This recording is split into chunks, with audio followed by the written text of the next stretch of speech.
first of all, it should be clear for people in the United States and in the free world that it's not war of Putin against Ukraine. This is the war of Putin against, first of all, the United States. And he's saying it absolutely openly. Just listen to him. Oleksiy Goncharenko is a member of Ukraine's parliament from the southern city of Odessa. Mr. Goncharenko, thank you for joining me on Ukraine Watch. In the last few days, we've seen an increase in Russian drone and missile strikes in the areas of Ukraine where, at least for the last few months, there has been relative calm. Long-range strikes on civilian targets have been a large part of how the Russians have been prosecuting this war, and the results are clearly tragic. Are you confident that Ukrainian forces will be able to effectively counteract these strikes going forward? That is a problem, and sure, we need to deal with it. Fortunately, Ukrainian air defense and our army intercepted more than half of the missiles which Putin used this week to attack our country, and majority of kamikaze drones Iranian made, which he's also using. But they're doing it just using old Soviet air defense. So we hope very much that finally, after these awful tragedies, the free world and first of all, United States will hear our request for air defense. We see finally some movements in this area.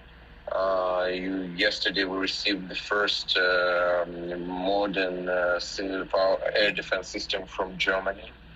And till the end of this month, we should receive 2 more systems from the United States, NASAMS. But it's certainly not enough. Because just, for example, to defend one big city, my native Odessa, we need at least 3 such systems.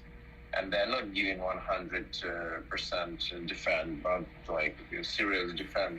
But we need 3 just for one big city, at least 3. And as I said, we just received 1 from Germany and maybe 2 more very soon from the United States. Unfortunately, we are rejected in Patriots, which we were asking for the first day of invasion. So that is the situation. Ukrainians have been rapidly regaining territory in their counteroffensive, but Russia still controls large parts of the country in the east and the south. Do you think that there is any possibility of a resolution to this war through a peace deal with Moscow? No, I think that unfortunately Putin, he destroyed all the ways to negotiations. With his annexation of Ukrainian territories, it's hard to imagine how we can now find solution at the negotiation table, because about what to negotiate. Ukraine is ready to negotiate about Russian troops retreating from our country, but we are not ready to negotiate about any giving up of our territory. So it's quite hard to understand how negotiations with Putin can happen. Just recently, I'm now coming from the Parliamentary Assembly of the Council of Europe. Parliamentary Assembly of the Council of Europe, which unites 46 countries, accepted a resolution calling Russian regime terroristic regime. It's very hard to make negotiations with terrorists. Are you concerned that Russia will resort to using nuclear weapons? That is concern, and unfortunately, on every possible crossroad, Putin is choosing the worst possible way. And if he will continue this track, he will, in the end, he will be in the position where he will be very desperate.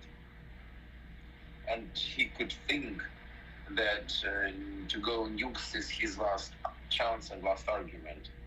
So we need to work today to prevent this to happen. That's what I'm sure in. And how to do it? I think that we have 2 ways and 2 areas to work.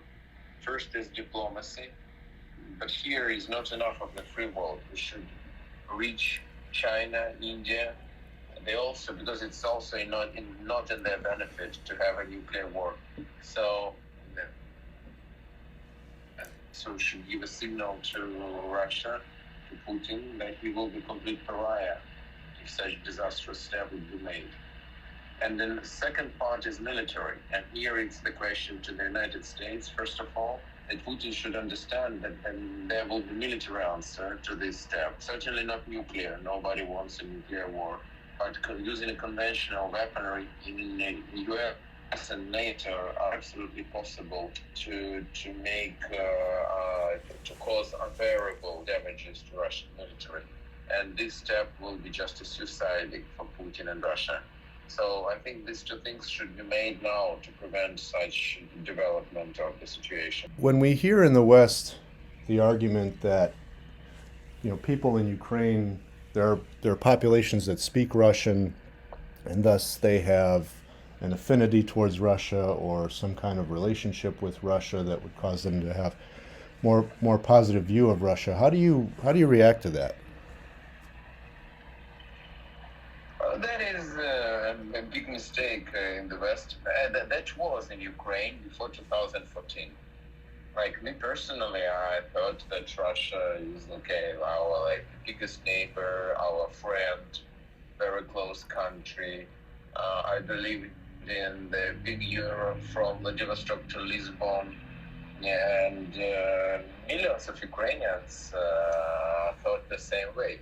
But then we realized that Europe from Lisbon to Vladivostok in Russian understanding, it's like when Lisbon is like Vladivostok. But our understanding was like when Vladivostok will be like Lisbon.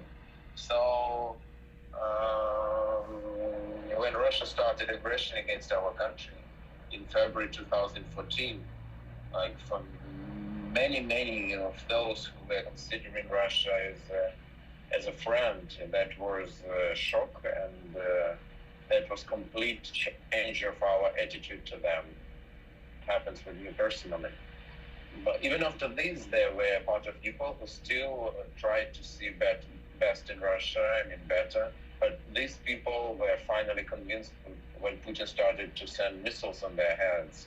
So today in Ukraine, there is nobody, I think literally nobody, who has sentiments to Russia and to Putin and to his regime. And not only to Putin, because not only Putin is guilty in what's going on, but the whole Russian society. This society is evil, revanchistic, aggressive, and they have their own responsibility for what's going on.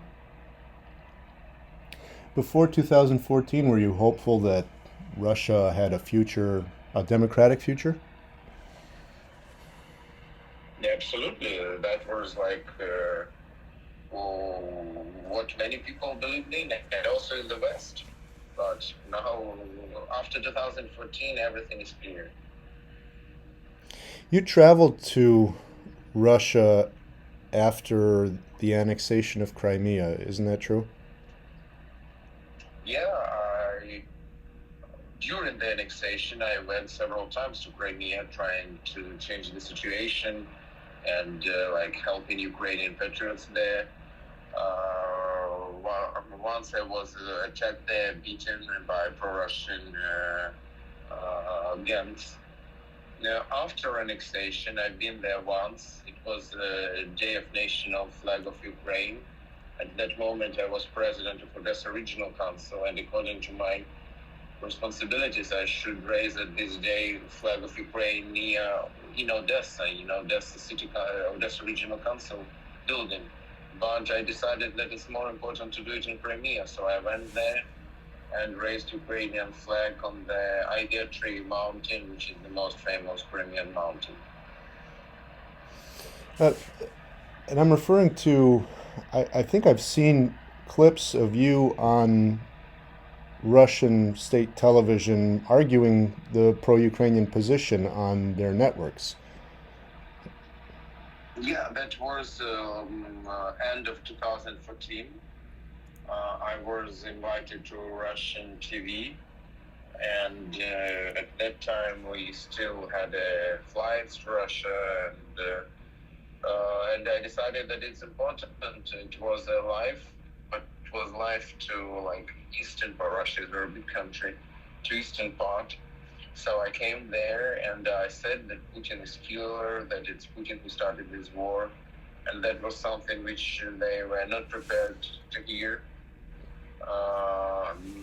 After this, I've been to Russia once. It was end of 2000. Oh, it was end of February 2015. After Russian opposition leader Boris Nemtsov was killed, I knew him personally. I decided to go to Moscow to say farewell to him. And in Moscow, I was arrested. At that moment, I already was a member of the parliament of Ukraine. And I was arrested, beaten by Russian police. And only when big scandal started, then I was released by Russian authorities and left Russia. That was my last time I visited this country. So you were not only arrested and beaten for basically expressing your opinion in Russia, but there have been attempts on your life, haven't there? Yeah, unfortunately, there's also like 2 times they tried to organize my killing. One time kidnapping. The first time was kind of a funny one. It was spring 2014, and they just took 2 guys who were taking part in pro-Russian rallies in Odessa. They were just ordinary guys, one barman, one I don't remember somebody.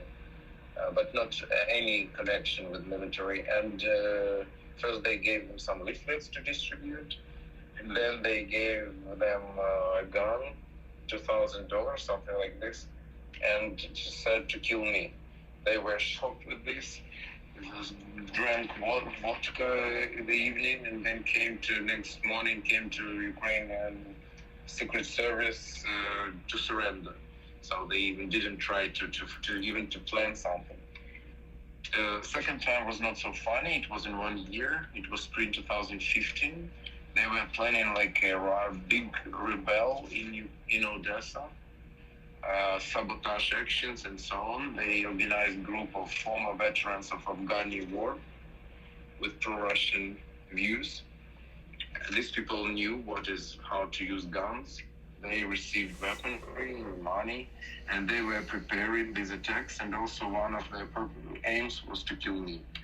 Fortunately, all of this was intercepted by our Secret Service. All of them were arrested, and they received their sentences.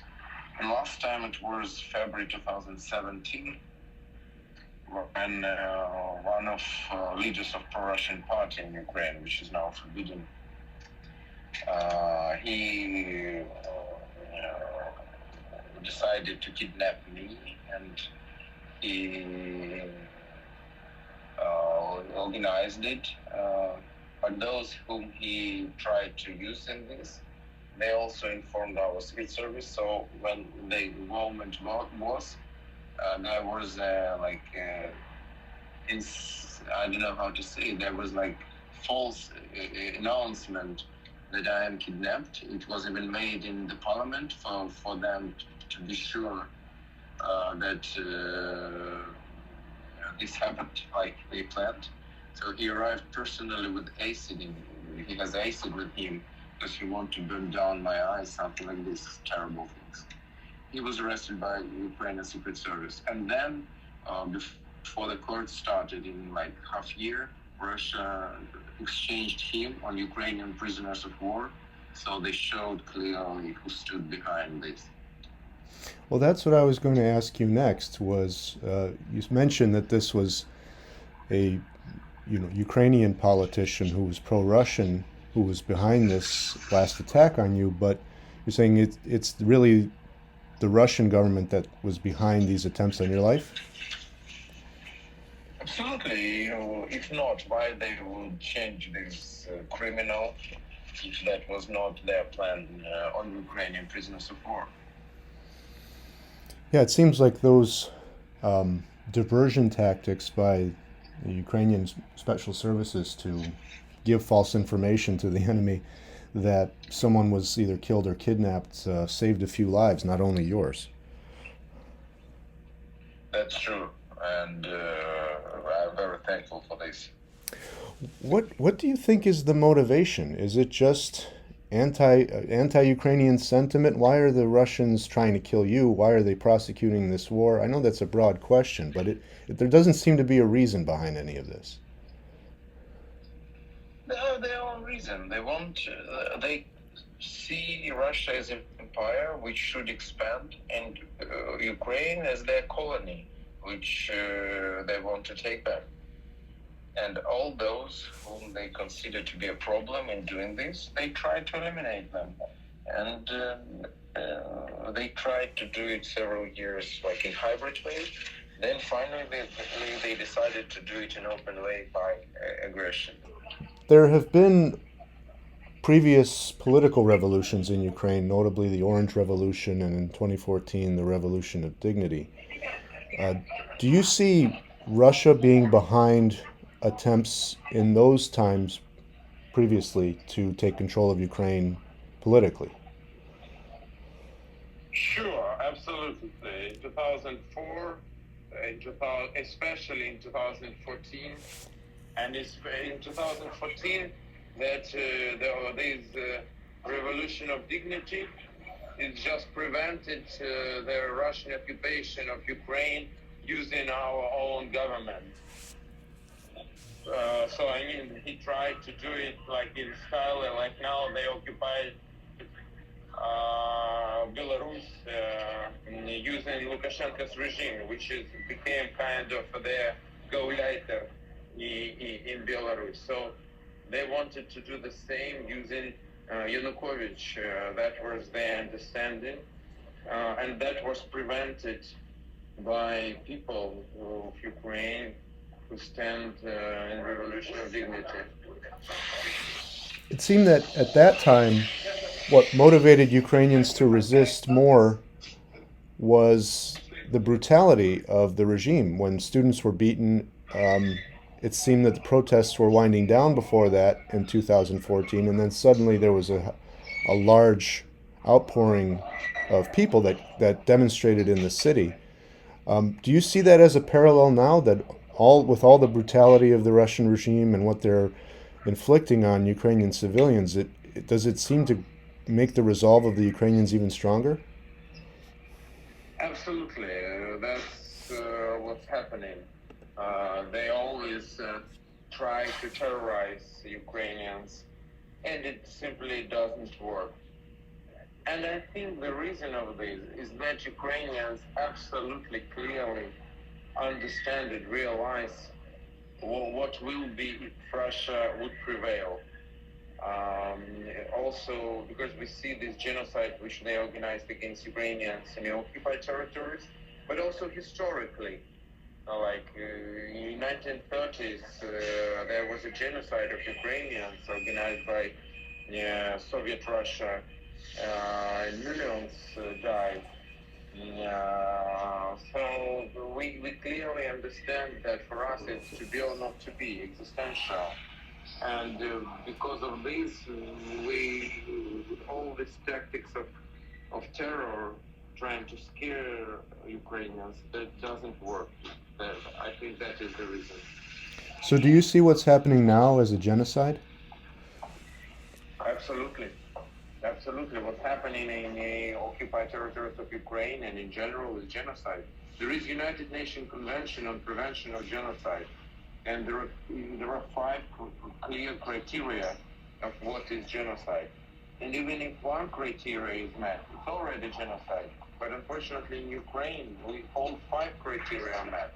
So we have public announcement of Russia that Ukrainians as a group just do not exist. That Ukrainians are just Russians, but like bad Russians, which should be fixed. Also, so second is forceful deportation of people, first of all children, in order to change their identity, and that's what we see today. Number 3 is sexual crimes. Unfortunately, we have them. Number 4 is the destroyment of cultural heritage of the group, and we see like they're burning books, destroying monuments. And the last is mass murders, and unfortunately we also have it. So, like, it is clearly genocide, and it is already designated as a genocide in number of parliaments, including Lithuania, Latvia, Estonia, Poland. Now this bill sponsored in U.S. Congress by Representatives Cohen, whom I have an honor to know personally, and that is absolutely right to call what's going on in Ukraine as a genocide. So Ukrainians are clearly willing to fight, and they've also shown the world how capable they are at defending themselves, but they obviously need continued Western support, and that's extremely costly. What is your response to those in Europe or the United States who would argue that the cost of supporting Ukraine is too high? Our argument is very clear. That is, first of all, it should be clear for people in the United States and in the free world that it's not war of Putin against Ukraine. This is the war of Putin against, first of all, the United States. And he's saying it absolutely openly. Just listen to him. He says it, that this is my war against the West, against the United States, against Anglo-Saxons. He called different names, but everything is about one country, about United States. So this is his war against all free world, but on territory of Ukraine. So that is our common war, not just Ukrainian one. This is a unique moment when the United States can win in this war, not losing any one soldier, just by providing weaponry to Ukraine. So I think this is absolutely unique. In any way, if Ukraine would lose, then the only way there will be a big war where American soldiers and officers already would die. And so that's why I'm sure that is the moment for the United States to finish finally with this Russian empire, just helping Ukraine. And it is absolutely unique opportunity. Well, Mr. Goncharenko, I thank you very much for taking the time to speak with me. I hope we can speak again, and I hope it's under better circumstances. With pleasure. Thank you. With pleasure. Thank you so much. Thank you.